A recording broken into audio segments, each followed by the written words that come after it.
যে আমরা নাকি 15-15.5 বছর আওয়ামী লীগকে হাত পাখা দিয়ে বাতাস করেছি। এই দিনটাকে যেরকম রাত্র বানায়, যদি জিজ্ঞেস করা হয় এই কথা আমাদের কেন বলা হয়, আমরা তাদের সহযোগিতা কিভাবে করলাম, বলে আপনারা 14 সালে জাতীয় নির্বাচনে গেছেন না? তারা ভালো করেই তো জানে যে 14 সালে জাতীয় নির্বাচনে আমরা যাই নাই। তারপর তাদের ধারাবাহিক সব নেতারা এক ধারসে এই মিথ্যে কথাগুলো বলতেছে। তাহলে কেন বলে? দেখেন, দিনকে রাত্র বানায়। আর এদের মাধ্যমে যদি দেশ পরিচালিত হয়, তখন আপনি আর আমি ভালো কি পাবো? ওদের থেকে তিতাই পাওয়া যাবে, মিঠা কোনোদিন পাওয়া যাবে না। এই সম্মেলনের সভাপতি এবং যারা বিশেষ করে আমার মা বোনরা উপস্থিত হয়েছেন, গুরুত্বপূর্ণ আলোচনা চলছিল। আল্লাহ কবুল করলে আরও চলবে, শুনবো, আমরা করব। তবে কথা হলো, আল্লাহ রাব্বুল আলামিন বলেছেন, ইন্নাদ-দীনা ইনদাল্লাহিল ইসলাম। এই জন্য আমরা বলে থাকি, সৃষ্টি যার, নিয়ম নীতি আইন আদর্শ চলবে তার। এখানে বাংলাদেশের ভিতরে যদি আমি বলবো যে অনেক রাজনৈতিক সংগঠন রয়েছে, তার ভিতরে একটা রাজনৈতিক সংগঠন ইসলামী আন্দোলন বাংলাদেশ। আমরা চাই যে যেহেতু আমাদেরকে সৃষ্টিকর্তা সৃষ্টি করেছেন, আমার আব্বাজান রহমাতুল্লাহি আলাই চরমনার জমিনে ঘুমিয়ে আছেন। আমার আব্বাজান বলতেন যে ইঞ্জিনিয়ার ইঞ্জিন তৈরি করে ওই ইঞ্জিন সম্পর্কে ওই ইঞ্জিনিয়ার ভালো জানে, কোন পাইপের ভিতরে মোবিল ঢুকাতে হবে, কোন পাইপের ভিতরে তৈল ঢুকাতে হবে। কেউ যদি ইঞ্জিনিয়ারের থিওরি বাদ দিয়ে যদি মোবিলের পাইপে তৈল ঢুকিয়ে দেয়, সেখানে ইঞ্জিন ভালো চলবে তো নাই, বরঞ্চ ইঞ্জিন ধ্বংস হবে। আমাদেরকে সৃষ্টি করেছেন আল্লাহ। কোন নীতি আদর্শ ফলো করলে, কোন নীতি আদর্শ অনুযায়ী আমরা দুনিয়াতে চললে আমরা দুনিয়াতে শান্তি পাবো, আখিরাতে মুক্তি পাবো, এই থিওরিও দিয়ে রাখছেন আল্লাহ। সেই থিওরি নীতি আদর্শের নাম হলো ইসলাম। এখন কথা হলো, বর্তমানে বাংলাদেশে শতকরা প্রায় 92 জনের মতো মুসলমান বসবাস করে। এই দেশের ভিতরে অনেক রাজনৈতিক দল রয়েছে, সকলের কিন্তু মূল একটা লক্ষ্য উদ্দেশ্য হলো দেশের কল্যাণ, মানুষের কল্যাণ।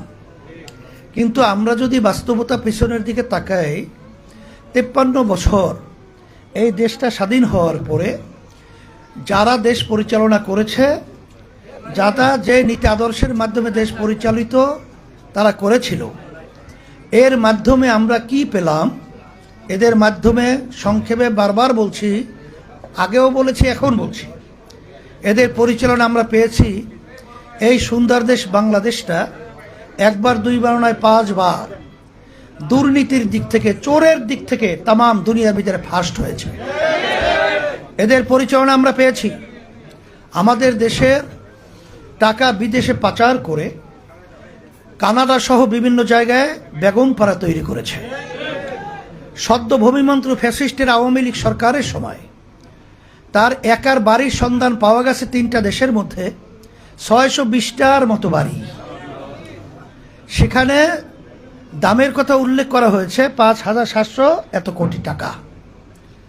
এখানে তাদের পরিচালনা আমরা পেয়েছি। রাস্তায় নামলে গুম হতো, ঘরে থাকলে খুন হতো, হাজার হাজার মায়ের কোল সন্তান হারা হলো।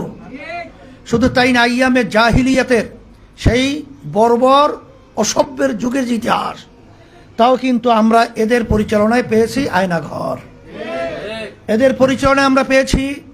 পিলখানায় যে হত্যাযজ্ঞ হয়েছে, আপনারা জানেন যে আমাদের বাংলাদেশের উদীয়মান মেধাবী চৌকস অফিসারগুলোকে বিভিন্ন কায়দায় কৌশলের মাধ্যমে মারা হলো। সেখানে আমরা তাদের পরিচালনায় পেয়েছি। বিভিন্ন সময়ে বিদেশেদের দালালি হিসাবে আমাদের দেশকে পরিচালিত করতে। কথা বেশি লম্বা না করে আমি সংক্ষেপ বলবো এতটুকুই, এই যে অবস্থানগুলো তৈরি হলো, এর পিছনে কারণ হলো আল্লাহ রাব্বুল আলামিন আমাদেরকে সৃষ্টি করেছেন। সেই সৃষ্টি নীতি আদর্শ বাদ দিয়ে যখন মানব রচিত কুফরি তন্ত্রমন্ত্র আমাদের উপর চাপাইয়ে দেওয়া হলো, তখন এই ধরনের অশান্তি, এই ধরনের অরাজকতা, এই ধরনের অশ্লীলতা, এই ধরনের দেশকে ধ্বংসের বাস্তবতা আমরা লক্ষ্য করেছি। আপনারা দেখেছেন যে ওই নীতি আদর্শ যারা পালন করে, এরা দিনকে রাত্র বানায়, রাত্রকে দিন বানায়। এরা মিথ্যাকে অনেকাংশে সত্য বলে প্রচার করে। বারবার আপনারা দেখেছেন যে ইসলামী আন্দোলনের ব্যাপারে বর্তমানে তারা কিন্তু মিথ্যা বিভিন্ন অপপ্রচার চালায়, যে আমরা নাকি 15-15.5 বছর আওয়ামী লীগকে হাত পাখা দিয়ে বাতাস করেছি।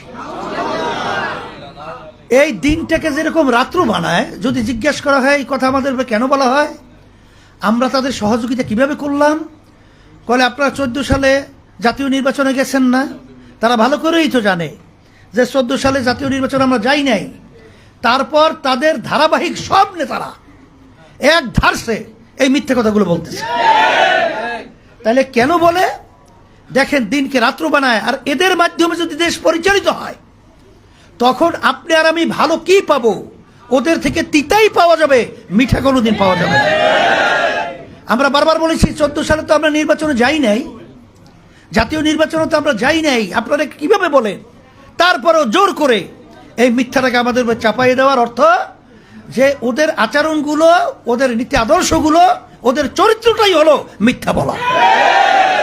এরপরে আপনারা দেখেছেন যে ওরা বিভিন্ন সময় বিভিন্ন কথা বলে, কিন্তু বাস্তবে ওই টুনটুনা টুন শব্দ পড়েছি আমরা বইয়ের মধ্যে, যে ওই পাখির কিস্সা ছোটবেলায় পড়ছেন না? ওরা ক্ষমতায় যাওয়ার জন্যে বিভিন্ন সময় কৌশল অবলম্বন করে আমাদেরকে সিঁড়ি হিসাবে ব্যবহার করেছে 53 বছরে। আবার এখনো আবার 5ই আগস্টের পরে যে পরিবেশ তৈরি হয়েছে, আবার ওরা ক্ষমতায় যাওয়ার জন্যে বিভিন্ন মিথ্যা রচনার মাধ্যমে, বিভিন্ন মিথ্যা রটনার মাধ্যমে এবং বিভিন্ন ধরনের ষড়যন্ত্রের মাধ্যমে ওরা কিন্তু এই আচরণগুলো আবার শুরু করেছে। আমাদের সতর্ক থাকতে হবে। সাথে সাথে আমি তাদেরকে বলেছি, বিভিন্ন সময় সাংবাদিকরা যখন প্রশ্ন করে যে মহিলাদের ব্যাপারে আপনাদের তেমন কোনো তো উদ্বেগ, বা তারা আপনাদের স্বাধীনতা বলতে কি দিবেন, তখন আমরা বলেছি যে আমরা আপনাদের সাথে কথা বেশি ওইভাবে যুক্তি দরকার নাই। তবে আমি যখন চেয়ারম্যান ছিলাম, চরমনাই ইউনিয়নে ভোটের বাক্স পাঠিয়েছি, তখন দেখছি যে স্বামী এবং স্ত্রীর ভিতরে বাজাবাজির মাধ্যমে স্ত্রী বলতেছে আমি ইসলামের পক্ষে ভোট দেব, আর স্বামী বলতেছে ইসলামের পক্ষে ভোট দিতে পারবে না। এক পর্যায়ে ঝগড়া করে স্বামী এমন খবিস, এত বড় দুষ্ট, ও ছুরি দিয়ে কোপ দিয়ে সেই মহিলার আঙ্গুল পর্যন্ত কেটে ফেলছিল। তারপরও সেই মেয়েকে এই ইসলামের পক্ষে বাক্সে ভোট দেওয়া থেকে ফিরাতে পারে নাই। আমরা দেখেছি বাংলাদেশের মধ্যে আসলে বাস্তবতা, যখন আমরা বাক্স পাঠাই নির্বাচনে, তখন কিন্তু বেশিরভাগ ভোট আমার মা বোনের ইসলামের পক্ষে দেয়। তাইলে তারা তাদের স্বাধীনতা বুঝলো না, তোমরা এত দরদি হলা। তা তোমরা দরদি না, ওদেরকে আসলে মেয়েদের সম্মান নষ্ট করছে মূলত ওরা। ওরা হলো মেয়েদেরকে আসলে ওই পণ্য হিসেবে ব্যবহার করে তাদেরকে সর্বক্ষেত্রে অপমানিত করেছে। যাই হোক, আমি কথা বেশি লম্বা না করে, যেহেতু নামাজের সময় হয়ে গেছে, আমার মা বোনদেরকে বলবো যে আমরা আল্লাহর নবীর উম্মত, আল্লাহর সৃষ্টি, সিরাজিব মাখলুকাত, আমরা মানুষ, আশরাফুল মাখলুকাত, আমরা থাকবো ইসলামী নীতি আদর্শের সাথে। এখন আপনাদের দায়িত্ব কর্তব্য হলো, মার যদি খালি থাকে সেখানে কিন্তু আগাছা জন্মায়। আপনারা আপনাদের আঙ্গিকে, আপনাদের পরামর্শ ভিত্তিক আমার মা বোনদেরকে আপনারা দাওয়াত পৌঁছাবেন ইসলামের পক্ষে। কেন 5ই আগস্টের পরে 2024 ইসলামের পক্ষে যে একটা ক্ষেত্র তৈরি হয়েছে, এই ক্ষেত্র কিন্তু আগে পরে কখনোই ছিল না।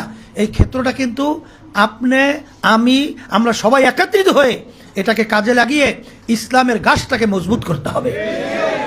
আর সাথে সাথে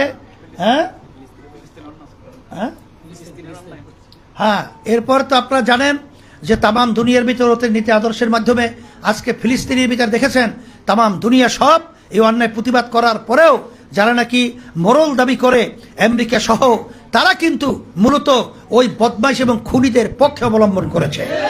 এই জন্যই ফিলিস্তিনের যে অন্যায় এবং তাদের মানুষ না খেয়ে মরতেছে, পানি খেতে পারছে না, এই অবস্থায় যখন নাকি উদ্যোগ নিয়ে অনেক আমার ভাইয়েরা এবং তাদের সহযোগিতা, সেখানে কিন্তু অনেক মহিলাদের বড় আকারে সহযোগিতা জাহাজ নিয়ে যখন নাকি খাদ্য নিয়ে পানি নিয়ে রওনা করেছিল, তখন এই জালেম এত বড় অমানুষ তখন আমার ভাইদের মা বোনদের মুখ থেকে খাবার কেড়ে নেওয়ার জন্য তাদের জাহাজকে আটকে দেওয়া হলো। এর আমরা তীব্র নিন্দা জানাচ্ছি এবং আমরা সবাই উদ্যোগ নেব এবং ফুঁসে উঠবো এবং আওয়াজ তুলব এই অন্যায় প্রতিবাদে এবং ন্যায়ের পক্ষে, মাজলুমদের পক্ষে, জালেমদের বিরুদ্ধে। আল্লাহ রাব্বুল আলামিন আজকে সম্মেলনকে কবুল করুক। আমি সবার জন্য দোয়া করি, আমিও দোয়া চাই আমরা যেন দ্বীনের খালেস খাদেম হিসাবে দুনিয়াতে শান্তি আখেরাতের মুক্তির জন্য আল্লাহ যেন আমাদেরকে কাজ করার তৌফিক দান করেন। আপনারা সবাই ভালো থাকেন আর আমরাও যেন ভালো থাকতে পারি, এই দোয়াও আমরা আপনাদের কাছে চাই, আপনাদের জন্য আমরা দোয়া করি। আল্লাহুম্মা আমিন। রব্বানা আতিনা ফিদ দুনিয়া হাসানাতাও ওয়া ফিল আখিরাতি হাসানা ওয়া কিনা আযাবান নার।